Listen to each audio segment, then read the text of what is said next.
Assalamualaikum warahmatullahi wabarakatuh.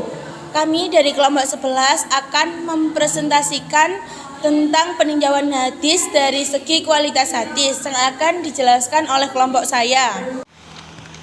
Jenis-jenis hadis dari segi kualitasnya. Yang pertama hadis sahih, yang kedua hadis hasan, yang ketiga hadis dhaif.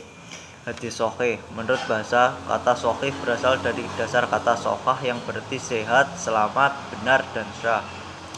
Secara terminologi oleh Ibnu As-Sakah, yaitu hadis yang berasal dari Nabi Muhammad SAW yang memiliki rantai perawi yang tidak terputus, disampaikan oleh orang yang terpercaya dan hafalannya kuat sampai akhir rantai, serta tidak memiliki kejanggalan atau cacat.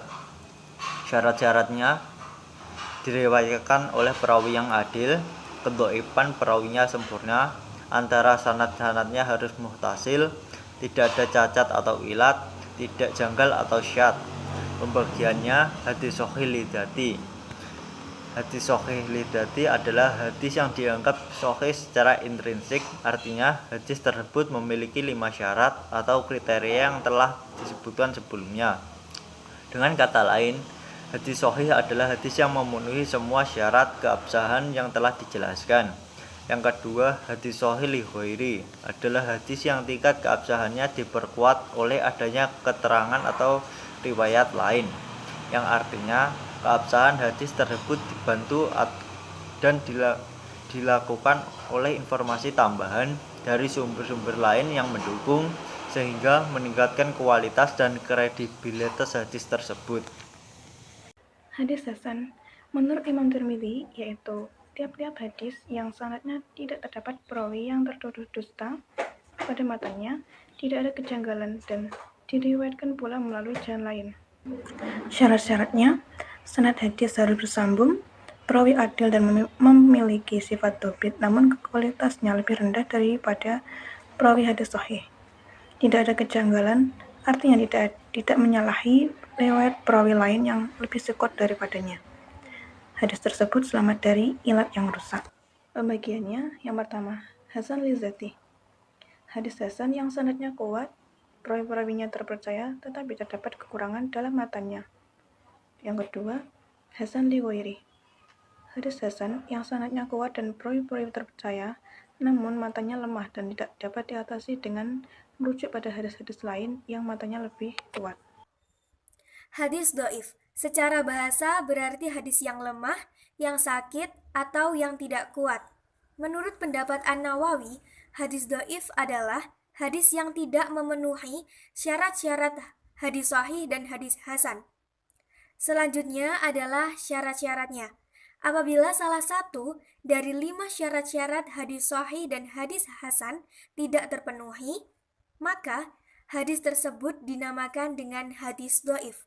Namun, secara umum, Imam Ibnu Hajar al-Asqalani menyebutkan ada 2 faktor yang menyebabkan hadis menjadi dhaif, yaitu terputusnya sanad dan adanya cacat dalam diri perawi hadis.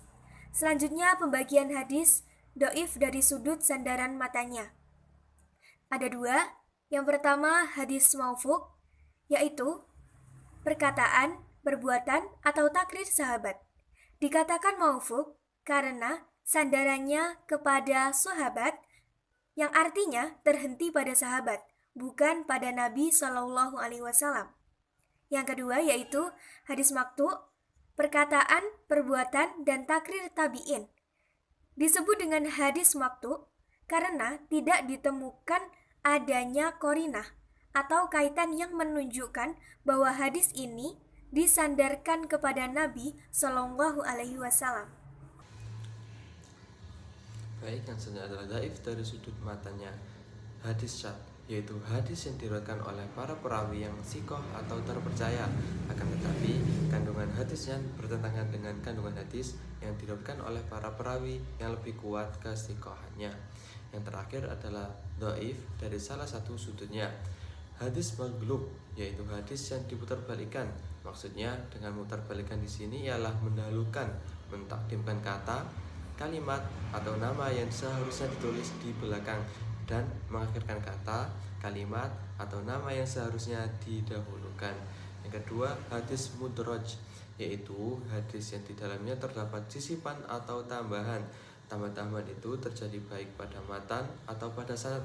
Pada matan bisa berupa penafsiran perawi terhadap hadis yang diriwayatkannya, atau bisa semata-mata tambahan baik pada awal matan, di tengah-tengah, atau pada akhir.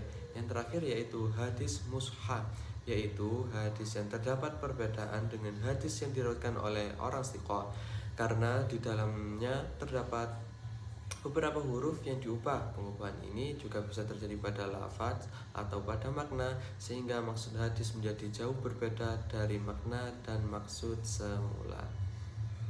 Baik, selanjutnya saya akan menjelaskan mengenai kehujahan hadis. Yang pertama ada hadis sahih. Menurut para ulama berpendapat bahwa hadis ahad yang sahih dapat dijadikan hujah untuk menetapkan syariat Islam. Namun, para ulama terbagi pada beberapa pendapat. Menurut sebagian ulama memandang bahwa hadis sahih tidak memberikan faedah qati, sehingga tidak bisa dijadikan hujah dan menetapkan soal akidah. Menurut An-Nawawi, hanya hadis-hadis sahih riwayat Al-Bukhari dan Muslim yang dapat memberikan faedah qati. Menurut Ibnu Hazm, bahwa semua hadis sahih memberikan faedah qati tanpa dibedakan apakah diriwayatkan oleh kedua ulama tersebut atau bukan. Berikut kitab-kitab hadis yang menghimpun hadis sahih secara berurutan sebagai berikut. Yang pertama diduduki oleh Sahih Bukhari, kemudian yang kedua ada Sahih Muslim, yang ketiga disusul ada Sahih Ibnu Huzaimah, yang keempat ada Sahih Ibnu Hibban, kemudian yang kelima ada Mustarok Al-Hakim, yang ketujuh ada Sahih Ibnu Askam, yang terakhir ada Sahih Albani. Contoh hadis sahih yang diriwayatkan oleh Bukhari dalam kitab sahihnya kitab azan sebagai berikut. Bismillahirrahmanirrahim. Hadatsana Abdullah bin Yusuf qala akhrajana Malik an Ibnu Syihab an Muhammad bin Khubair bin Mu'timi an abihi qala sami'tu Rasulullah sallallahu alaihi wasallam yaqra'u bil maghribi bitur, yang artinya telah menceritakan kepada kami Abdullah bin Yusuf. Ia bercerita kepada kami Malik bin Ibni Syihab dari Muhammad bin Zubair Ibni Ma'tam dari bapaknya. Ia berkata, aku mendengar Rasulullah Shallallahu Alaihi Wasallam membaca surat At-Tur ketika sholat maghrib. Hadis di atas merupakan hadis sahih karena sesuai dengan syarat-syarat hadis sahih. Hadis dhaif. Hukum mengamalkan hadis dhaif, para ulama berbeda pendapat. Mayoritas ulama berpendapat bahwa mengamalkan hadis dhaif yang berhubungan dengan fadl amal adalah diperbolehkan dengan syarat-syarat berikut. Syarat yang pertama yaitu kedhaifan hadis tersebut tidak terlalu atau bukan dhaif jiddan. Yang kedua, banyak hadis lain yang semakna dengan hadis tersebut. Yang ketiga, ketika mengamalkan hadis dhaif, jangan berkeyakinan bahwa hadis tersebut berasal dari Rasulullah SAW, tetapi harus berkeyakinan sebagai suatu kehati-hatian. Kitab-kitab yang membahas hadis dhaif adalah Al-Dha'afa karya Ibnu Hibban, kitab Mizan Al-I'tidal karya Al-Zahabi. Dalam dua kitab tersebut, mereka menyebutkan contoh-contoh hadis dhaif yang disebabkan oleh kedhaifan orang-orang yang meriwayatkannya. Yang kedua, Al-Marasil karya Abu Daud dan kitab Al-I'lal karya dari Al-Daral Huttani. Contoh hadis dhaif: Man ana haidun aw amra'ata fi duburiha aw kahinan wa qad kafara biha unsila ala Muhammad. Artinya, barang siapa yang menjima istri yang sedang haid dan menjimaknya lewat dubur atau mendatangi seorang dukun, maka ia telah kufur terhadap apa yang telah diturunkan kepada Nabi Muhammad SAW. Itu dalam Al-Quran. Menurut Al-Tirmizi, hadis tersebut tidak diriwayatkan oleh seorang rawi pun kecuali oleh Hakim Al-Ashram dari Abi Tamimah Al-Duhaini dari Abi Hurairah. Menurut Muhammad, dilihat dari segi sanad hadis tersebut dhaif karena dalam hadis tersebut Hakim Al-Ashram. Sekian dari diskusi kelompok kami, kurang lebihnya mohon maaf yang sebesar-besarnya. Wassalamualaikum warahmatullahi wabarakatuh.